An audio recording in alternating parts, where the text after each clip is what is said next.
800 ارب روپے کی market capitalisation ہوئی ہے کمپنی کی. چین کی کمپنیوں کا سائز دیکھیں وہ کتنا کم کر رہے ہیں. تو یہ اپوزیشن احتجاج کیوں کر رہی ہے؟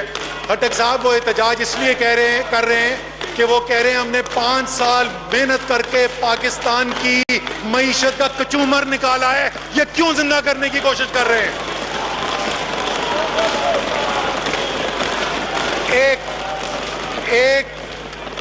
ایک جو ہے اسکیم ہم لے کے آ رہے ہیں بزنس سے مشاورت کے ساتھ, خاص طور پہ ایکسپورٹرز کے مشاورت کے ساتھ ایک پرومزری نوٹ کی اسکیم لے کے آئی جا رہی ہے.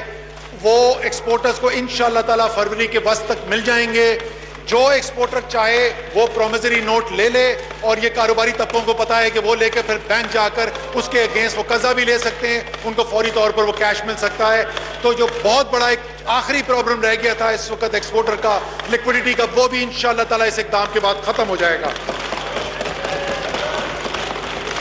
اس کے اندر جناب ایکسپورٹ فیسیلیٹیشن سے ریلیٹڈ کچھ انتظامی معاملات ہیں. تو میں درخواست کروں گا, میں ابھی اس کی تفصیل میں جانے کے بجائے میں درخواست کروں گا ہمارے ایڈوائزر فار کامرس جو ہیں کہ وہ پریس کانفرنس کریں اور تفصیل سے بتائیں کہ وہ تمام ایکسپورٹرز کے لیے آسانی پیدا کرنے کے لیے اور کاروباری طبقے کے لیے آسانی پیدا کرنے کے لیے جو تمام اقدامات لے رہے ہیں وہ کیا کیا ہیں. اس کے اندر DTRE کی اسکیم ہے اور دوسری یہ ڈرا بیک کی اسکیم جو ہیں اس کے اوپر کام کیا گیا ہے. ایک چیز ہے, ایک پام آئل کے اوپر ایک بندش لگی تھی, اس کے اوپر مکسنگ کی جاتی تھی, وہ کوئی اچھا فیصلہ نہیں تھا, اس سے صرف ایڈمنسٹریٹو کاسٹ بنتی ہے. وہ ایک ایڈمنسٹریٹو فیصلہ کیا ہے کہ بجائے کہ وہ کاسٹ بڑھے اور وہ تو عوام کو پاس آن کر دیتے ہیں, وہ ہم اس کے اوپر ختم کر رہے ہیں. ایک چیز اور جو بہت بڑی چیز ہے وہ یہ ہے کہ GIDC کا معاملہ پھنسا ہوا ہے, تلوار لٹک رہی ہے کاروباری لوگوں کے اوپر, اور وہ کورٹس کے اندر کھڑے ہوئے, حکومت اور کاروباری طبقہ ایک دوسرے کے خلاف کورٹس کے اندر کھڑے ہوئے. یہ کوئی صحت مند رجحان نہیں ہے. ہم تو ایک ٹیم کا حصہ ہیں, ٹیم پاکستان کا حصہ ہیں. ہمیں ایک دوسرے کے ساتھ مل کے کام کرنا چاہیے, نہ کہ ایک دوسرے کے خلاف کورٹوں میں کھڑا ہونا چاہیے. تو ہم نے انڈسٹری کے ساتھ مشاورت بھی کی ہے. ہم GIDC کی اسکیم جو ہے وہ کل کیبنٹ کے پاس پیش کر رہے ہیں. انشاءاللہ تعالیٰ اس کی لیجسلیشن جو ہے وہ جلد پارلیمان کے اندر لے کر آ جائیں گے. اس میں صرف ایک خصوصی چیز کا میں ذکر کرنا چاہتا ہوں کہ GIDC کے اندر جو فرٹیلائزر کے اوپر GIDC ہے اس میں جو ہم ریٹ کی کمی کی بات کر رہے ہیں, انشاءاللہ تعالیٰ اس کے نتیجے میں کسان جو ہے اس کو جب یہ اپوزیشن اور حکومت مل کر دونوں ایوانوں سے یہ قانون پاس کر دے گی تو 2 روپے فی بوری یوریا کی قیمت میں کمی ہوگی اس کے بعد. اسی طریقے سے ہم نے کسان کو قرضہ لینے کے لیے ایک پروڈکٹیو انڈیکس یونٹ ہوتا ہے, پیداواری ایک انڈیکس ہوتا ہے جس کی بنیاد کے اوپر اس کے قرضے کی اس کی کیپیسٹی ڈٹرمن ہوتی ہے.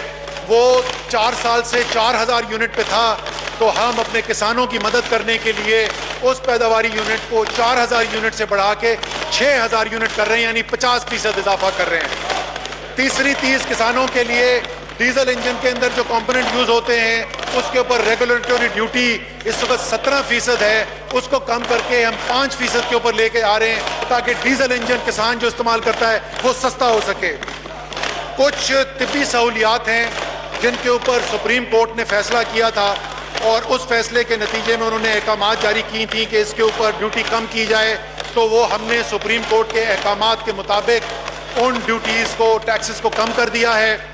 آخر میں اسپیکر صاحب آپ کا شکریہ بھی ادا کرنا چاہتا ہوں, اور میں یہ امید رکھتا ہوں کہ یہ جو ایک نیا سفر شروع کیا ہے اس قوم نے, ایک مشکل فیصلہ کیا ہے کہ ہم نے خود انحصاری کا سفر طے کرنا ہے, ایک مشکل کا سفر طے کرنا ہے.